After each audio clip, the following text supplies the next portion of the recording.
how girls today are so bombarded with having to be perfect in magazine covers, models, celebrities on television, that the effects that are happening to them are really dangerous.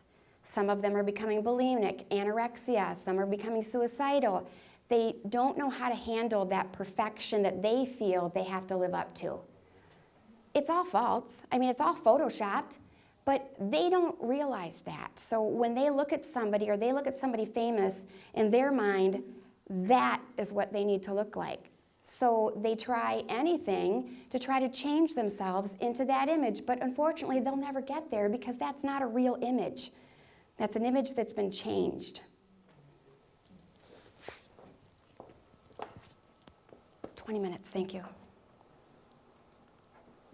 Okay, the effects of this constant exposure to all the things we've talked about, media, porn, all that good stuff.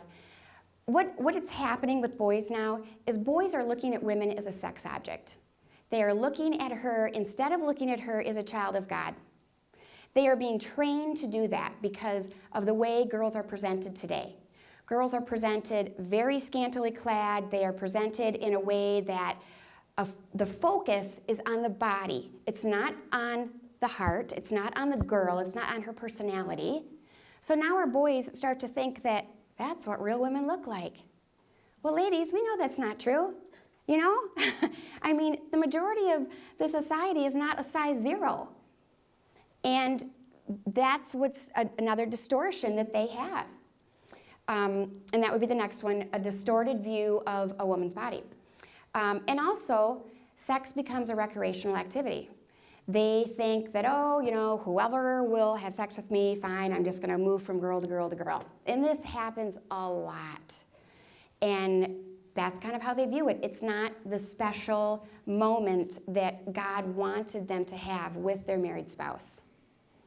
And that's another thing, dirt on the bed. All of those experiences are dirt on the bed. In this, you see this a lot too, that relationships mainly start out physical. Instead of starting out with, hey, did you want to come over and watch a movie? No. Kids are sneaking around the back of school, and the physical part of the relationship seems to be the very first thing now with our teens. They don't take the time to get to know a person. They don't know how to date. They don't know how to have a conversation with somebody else because they're always texting each other. They don't know how to find out, are we compatible? Do we have the same likes and dislikes? Because the majority of their mindset is focused on the physical. Okay, once that's gone, what do you have? And when you really think about the divorce rate today, I mean, I really think that has a lot to do with what's happening. People are not focusing on the important part in relationships anymore. They're just not taking that time to do that. And this is another thing that people tend to believe now, that sex before marriage has no emotional consequences. As long as you have safe sex, then you're fine. Nobody talks about the emotional consequences at all anymore. The exposure on girls is really a lot worse. And mental health, anorexia, bulimia, anxiety, this study was really surprising to me. 400% increase in mental health services for girls versus 70% for boys. Why? Girls are more emotional. Girls have so many things that they're worried about versus guys. Okay, you guys worry about stuff, but girls worry about so many more things. Body image, what they look like, whether somebody likes them. And if they're not feeling that love from people, I think it starts to really change who they are and they start to fall into depression. And then the next statistic, that proportion of girls taking antidepressants has doubled. When girls and boys go to see psychiatrists for certain issues, it seems that the boys now are being diagnosed with ADHD and the oppositional defiant disorder. In the past 5 years, I have seen more kids come into our school with oppositional defiant disorder than I ever saw. Where is this coming from? And ADHD, if you're in the teaching world, every time you turn around, another kid is being diagnosed as ADHD for their behavior. And then for girls, it's the exact opposite. anxiety, depression. The out of God's order risks, the STDs, and teens today think that if they're not having real sex, they can have oral sex, and that's just fine. That's not really sex. They don't realize that they can still get STDs through both ways, but in their mind, they've convinced themselves that that's okay. Pregnancy risk. They push you don't want to get pregnant because then you don't want to have sex because you're going to get pregnant. But nobody thinks down the line. That child that you have is now being brought into a single-parent home. That child is not going to have a dad unless she's lucky and she has one of the dads that stick around. But we know if you work in a pregnancy center, the majority of the dads don't stick around. So really, whatever you're doing as a teen and college student can affect your child many years down the line. The emotional pain. When teens allow themselves to go that deep into a relationship where sex is involved, the damage that I think is done emotionally inside their head stays with them forever. I'm sure some of you can think of relationships maybe that you had in high school and college where maybe somebody cheated on you, or maybe something like that. Maybe in your married relationship today, that's a constant fear for you. Or maybe a young girl's dad cheated on her mom. That starts to affect them, and that then carries on into her future in the relationships that she has with her future mate. And people don't take the time to think about those consequences. Everybody's worried about let's make sure you don't get pregnant. And that's it. That's where everybody stops. The future pain. The gift that you're supposed to give to your husband, you've already given to somebody else, and maybe somebody else. So that gift you've given away. And with your husband, that gift he might have given away to not just one person, but 3 or 4 other people too. So that's a disappointment. That's a loss of that blessing that God wanted them to have. And then the loss of God's blessings with the pure marriage bed. And it definitely affects your relationship with your Heavenly Father. I don't think our kids realize that every time they are choosing to do this, they are putting a brick in that wall that's separating them from God, because they're actively participating in something that goes against what God says. This is our sinful nature. The more our kids are exposed, the more they start believing the following. I hear this all the time: technical virginity. Has anybody heard that? Okay, you're a technical virgin if you have not had intercourse, but you've had everything else. You've had oral sex, you've done everything else, but you're still a virgin. That's what they call themselves, technical virgins. Nowadays, we see a lot of friends with benefits. There have been 2 movies that have come out that are on that topic, which means you just have a friend, you hook up, you have a sexual relationship with them, no emotional consequences, no ties, you go on your merry way, and when you are feeling the need, you hook up again. That is extremely common. The slut culture sounds a little crude, but in high schools today, and maybe you can even think of people in your own high school who were the girls that were engaging in sexual behavior with people. People will take that, they will label them, and if that label sticks, it turns into cyberbullying, and now we have, kids can't escape bullying nowadays. They can't leave school and go home because now people are texting them, they are putting things on Facebook. They cannot get away from it, and it damages their reputation. This is a recent example of a fantasy slut league. This is something that I read in the paper. In California, there is a very affluent high school. Their football team put together their fantasy slut league, which is like fantasy football that all the guys do. They awarded points to the people in their league for the sex acts that they were doing with girls in their school. So the more sex acts they were able to do with a girl from their school, the more points they got. The girls were unaware of this. What's funny is that the school board guy said, well, this is not really an on-campus thing. It's happening off-campus. I mean, just the fact that that's happening. And I say to myself, okay, I have a 10-year-old son. What would he do if that came up? You know, you start to question, how would my kids react? Would they participate? Would they not participate? Which is another reason you talk about these things. The birth control argument really bothers me, but we hear this over and over again in public high schools, that if you do safe sex education, we're going to stop the pregnancies.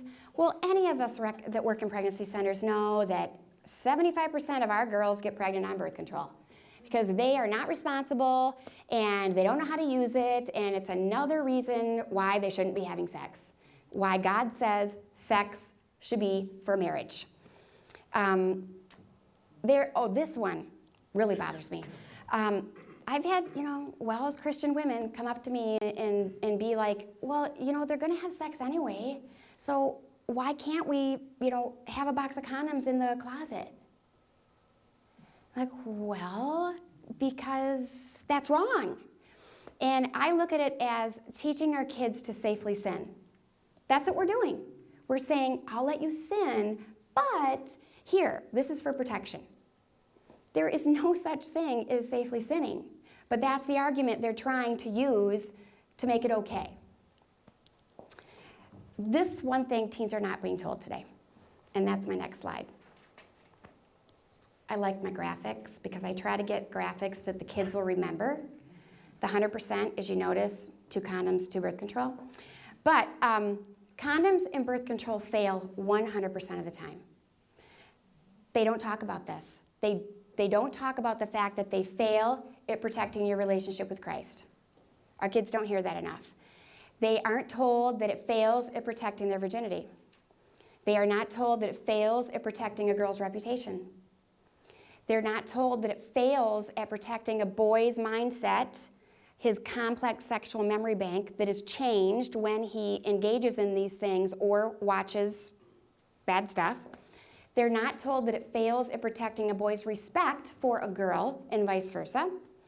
And they are not told that it protects your self-image and your worth. And they're not told that it's protecting your future married bed. And that's something we all need to get better at talking to our kids about. God's view, these are very familiar passages. Marriage should be honored by all, and the marriage bed kept pure, for God will judge the adulterer and all the sexually immoral. Job 31, I made a covenant with my eyes not to look lustfully at a girl, but I tell you that anyone who looks at a woman lustfully has already committed adultery with her in her heart. What now? Well, we need to talk to our kids. We need to have a constant dialogue with our kids, because when you look at the dialogue the world is having with them every single day, and we're not doing our part to share God's dialogue that they need to be having, then it's like 75% and 25%. So what are they hearing all the time? Everything the world's throwing at them. That's what's going in here. So we have to be better at talking to our kids about God's plan for them when it comes to sex. Instead of shying away from it, we have to talk to them because they are being bombarded by it all the time. One thing you can talk about with them is staying away. Talking about how if they're in a situation that makes them want to go further, if they're with a girlfriend or if they're with, a boyfriend, they need to get up and they need to leave. If they start kissing and it makes them want to do more, you need to get up and you need to leave. How many of us tell our kids that? When it starts to get worse and you start to want to do more, those are the signs that God is giving you that you need to stop. So when you go over to see your girlfriend, don't go in the basement and watch a movie in the dark. Watch it in the side room where the parents are. Can we get our kids to do that? I don't know. But we sure can tell them what they should be doing, and maybe they'll listen. So just don't put yourself in a position of temptation. And also pray for guidance and strength, and they need to pray for guidance and strength. We need to pray for it for them, but we also need to encourage them to pray for strength so that they have the strength to resist and to say no and to walk away. And it's doable. It can be done. This is my last slide. Take action. Your sex talk percentage versus the world's sex talk percentage. This is if you have kids, if you have teens or grandkids. How much are you talking about it with them, God's view, versus how much the world is talking to them? because it is certainly like this. So we need to up that percentage of how much we are talking with our kids about it. Constant supervision, our kids are kids. They're not going to make good decisions. So sometimes we have to help them make good decisions. We have to put the net nanny on the computer so that they can't access the porn sites. We have to say no to the movies that they should not be going to. We have to do some investigating. We have to research them online to find out if they're appropriate. We have to say no to the television shows that are not appropriate for them. And we have to set a good example as a married couple, you know, because what we learned about sex and marriage and being intimate and having that married relationship, we learned from our parents. They were the example that we grew up learning. So we have to remember how important we are as we shape that mind for our children. Let me see, I wanted to show one thing. Do I have it? Oh, I had this really good visual aid. Oh, one visual aid I forgot to tell you about, so just one second. This is something I do with the teens because for STDs. These two girls, another girl, 3 girls. This is Eric, okay? Eric has dated all 3 of these girls, okay? All 3 of these girls have had multiple relationships with other people, okay? So when Eric has sex with this girl, unprotected, all her STD viruses go right inside of him, okay? He picks all that up when he does that. So we've got the next girl that he has sex with, unprotected sex, all her viruses you cannot detect, you can't see them. Sometimes there are no symptoms that you are infected. Sometimes they can remain dormant in your body for up to 6 months. People don't know that. So this girl goes in, okay? So that's all her stuff. Now we got one more. So we think about that. I usually do this with teens where they have to chew a cracker and spit it out and then they pour it and then the person at the end is supposed to eat it. They really don't like that. But that's better. I thought this was better for you guys. So, you know, if a girl is into this guy and wants to have a relationship with him, she doesn't realize how much he is carrying. And I don't think our girls realize how quickly STDs can be spread, and boys, and how easily it is to pick up things from other people, which is another reason why sex should wait for marriage. So that was my visual there. So that would be the end of my discussion. If you have any questions, I'd be happy to answer. I have to share something with you. Sure. I've taught God's gift of sex for quite a few years. Okay. I'm a nurse, and I have been to some of the school nurse meetings. Mm-hmm. And when we're done with the meeting, they say, be sure and pick out your condoms, take them along. And this year, today we've got purple ones, and they're really pretty, and they make a big deal of it. The nurses take their condoms back to the schools now. I show a video, 4 parts of a video by Pam Stencil. Maybe some of you have heard about her. And I had it broken up into 4 different ones. The first one is on STDs and pregnancy. The second one is on emotional consequences. The third one is the spiritual, which she does an excellent job of using the spiritual part of it, and Bible passages galore. And then the last one is on peer pressure, and she does an excellent job. I show these when I'm ready to do that in this this book from NPH for God's Oh, that's Gift of great. Sex. That's great. The one thing I have to remember to do is if you do have a teenager at home that has expressed that they have experimented, they have done things, letting them know that they are forgiven. And that's when, with the teens, I'll roll this down and just show, you know, their sins are forgiven. They're wiped out. They have another chance to make a second decision, a better decision the next time. They can repent, they can ask for forgiveness, and it's wiped clean.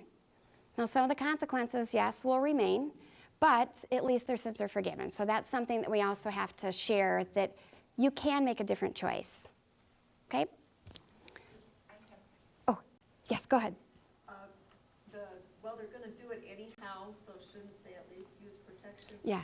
I use this at the counseling center and some other situations too, but, you know, if you told me you were out robbing banks, I wouldn't say, well, make sure you have a good mask and a good gun. Yep, and for a fast protection. car, Yep. and then go ahead. Yeah, exactly.